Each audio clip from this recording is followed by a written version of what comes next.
जय श्री कृष्णा। सघन अंधकार गोकुल की गलियों में पैर पसारे जा रहा था। दिन का आखिरी प्रकाश यमुना के पार क्षितिज में विलीन हो चुका था। नंद के भवन की छत पर श्री कृष्ण खड़े थे। उनकी आंखें उस दिशा में टिकी थीं जहां चंद्रमा को कुछ ही क्षणों में उदित होना था। किंतु आज उस उदय में एक विराम था, एक ग्रहण। पौराणिक आख्यानों के अनुसार ये वही क्षण था जब राहु अमृत कलश से प्रस्फुटित होकर चंद्रदेव को ग्रसित करने को उद्यत था। भगवान श्री कृष्ण के जीवन का ये कोई साधारण क्षण नहीं था। ये वो समय था जब ब्रह्मांड की घटनाएं उनके निजी जीवन से जुड़कर उसे एक अलग आयाम देती थीं। छत के एक कोने में राधा बैठी थीं। उनकी अंजलि में सुगंधित द्रव्य थे जिनसे वे चंद्र को अर्घ्य देने की तैयारी कर रही थीं। उनके चेहरे पर एक अजीब सी उदासी थी। ग्रहण का वैज्ञानिक कारण वे नहीं जानती थीं, किंतु लोक मान्यता ने इस घटना को अशुभ और अमांगलिक बना दिया था। सहसा आकाश में एक छाया तैरने लगी। पूर्णिमा का चंद्रमा, जो अभी कुछ क्षण पहले अपनी पूरी आभा से दमक रहा था, धीरे धीरे कालिमा से घिरने लगा। ऐसा लगा जैसे किसी ने उसके सौम्य मुख पर काजल की रेखा खींच दी हो। ग्रहण का प्रारंभ हो चुका था और ठीक उसी क्षण मथुरा के राजमहल से एक दूत तीव्र गति से गोकुल की ओर बढ़ रहा था। उसके हाथ में एक ताम्रपत्र था जिस पर लिखा था, वज्रनाभ की सेना गोकुल की ओर बढ़ रही है, उसके पास अद्भुत अस्त्र हैं, सावधान। राजा कंस ने अपने एक विश्वासघाती सेनापति को, जो स्वयं को भगवान शंकर का उपासक और कृष्ण का घोर शत्रु मानता था, गोकुल पर आक्रमण का आदेश दिया था। वज्रनाभ के पास एक अद्भुत अस्त्र था, भौम अस्त्र। ये अस्त्र पृथ्वी के गर्भ से ऊर्जा लेकर चलता था और उसका प्रहार भूकंप जैसा विनाश कर सकता था। ग्रहण का अंधकार और ये विनाश लीला दोनों एक साथ घिर रहे थे। नंद भवन के आंगन में हलचल मच गई। ग्वाल बाल लाठियां लेकर एकत्र होने लगे। नंद बाबा और उपनंद गंभीर चेहरे के साथ योजना बना रहे थे। कृष्ण अभी छत पर ही थे। राधा की आंखों में आकंठ भय था। वे कृष्ण के पास आईं और बोली, कन्हाई, सुन रहे हो? वज्रनाभ आ रहा है और ये ग्रहण, ये सब अशुभ संकेत है।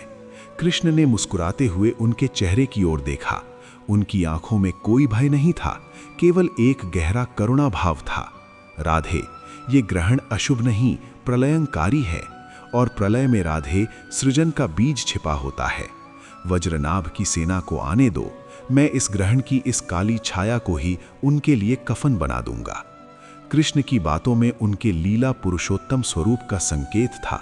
वे सिर्फ एक ग्वाल बाल नहीं थे, वे स्वयं ब्रह्म थे जो संहार और सृष्टि के क्रीड़ा नियंता थे। उन्होंने राधा से कहा, तुम यहीं रहो, ग्रहण के इस अंधकार में जो होगा उसे स्मरण रखना।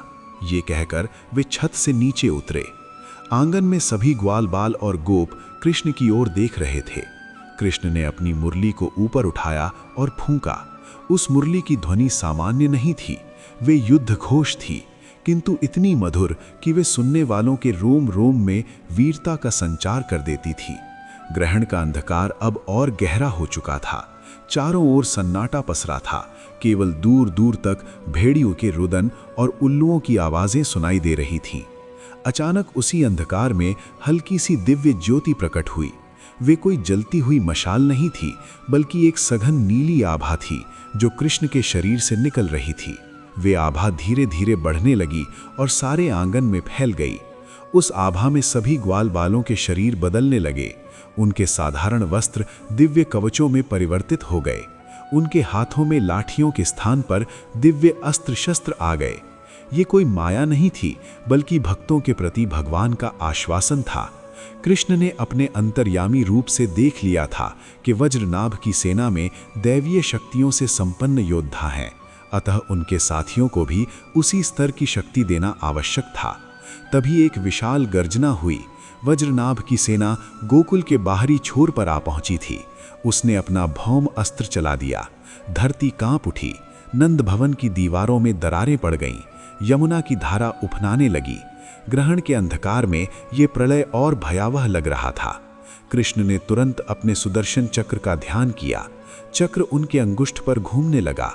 उन्होंने उसे उस ओर प्रक्षेपित किया जिधर से भूकंप की लहरें आ रही थीं।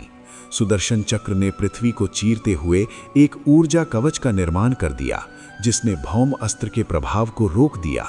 युद्ध प्रारंभ हो गया। ये कोई साधारण युद्ध नहीं था। ग्रहण के अंधकार में दिव्यास्त्रों का संधान हो रहा था। वज्रनाभ के पास आग, वायु और जल के अद्भुत अस्त्र थे। उसने एक ऐसा अस्त्र चलाया जिससे आकाश में अग्नि वर्षा होने लगी। कृष्ण ने तुरंत अपने मेघ श्याम रूप का विस्तार किया और आकाश में काले घने बादलों को बुला लिया, जिससे मूसलाधार वर्षा होने लगी और अग्नि शांत हो गई। इसी बीच राधा ने देखा कि कृष्ण की आभा क्षीण हो रही है। ग्रहण का अंधकार उनके लिए बाधक बन रहा था, क्योंकि दैवीय शक्तियों का संचार सूर्य और चंद्र की ऊर्जा से भी प्रभावित होता था। राधा को एक प्राचीन ज्ञान का स्मरण हुआ जो उनकी माता ने उन्हें सिखाया था। ग्रहण के समय किया गया जप और ध्यान सहस्त्र गुणा फलदायी होता है। वे तुरंत छत पर एक शुद्ध स्थान पर बैठ गईं। उन्होंने अपने मन में श्री कृष्ण के विराट स्वरूप का ध्यान करना शुरू कर दिया। उनकी एकाग्रता इतनी प्रगाढ़ थी कि उनके शरीर से भी एक अलग ही प्रकार की आभा निकलने लगी। वे आभा सीधे कृष्ण तक पहुंच रही थी। कृष्ण जो युद्ध भूमि में थे, उन्होंने महसूस किया कि उनकी शक्तियों का संचार बढ़ रहा है।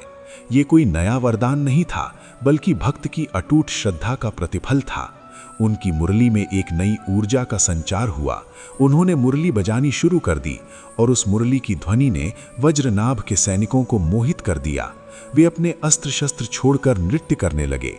ये रास लीला का ही एक रूप था, किंतु इस बार ये युद्ध क्षेत्र में ग्रहण के अंधकार में प्रलयंकारी शक्तियों के समक्ष घटित हो रहा था। वज्रनाभ ने देखा कि उसकी सेना का संहार नहीं बल्कि मोह हो रहा है। वे क्रोधित हो उठा। उसने अपना अंतिम एवं सबसे शक्तिशाली अस्त्र चलाने का निश्चय किया, ब्रह्मांड अस्त्र, जिसे चलाने के लिए उसने कठोर तपस्या की थी। उस अस्त्र को चलाने के लिए अत्यधिक ऊर्जा चाहिए थी, जो उसने ग्रहण के इस अपवित्र क्षण से प्राप्त करने की सोची। उसने मंत्रोच्चार प्रारंभ कर दिया। आकाश में एक विशाल ज्योतिपुंज बनने लगा, जो समस्त ब्रह्मांड को नष्ट करने की क्षमता रखता था। ये देखकर समस्त गोप ग्वाल और गोकुलवासी भयभीत हो गए। वे कृष्ण की शरण में आए। कृष्ण ने उन्हें आश्वस्त किया।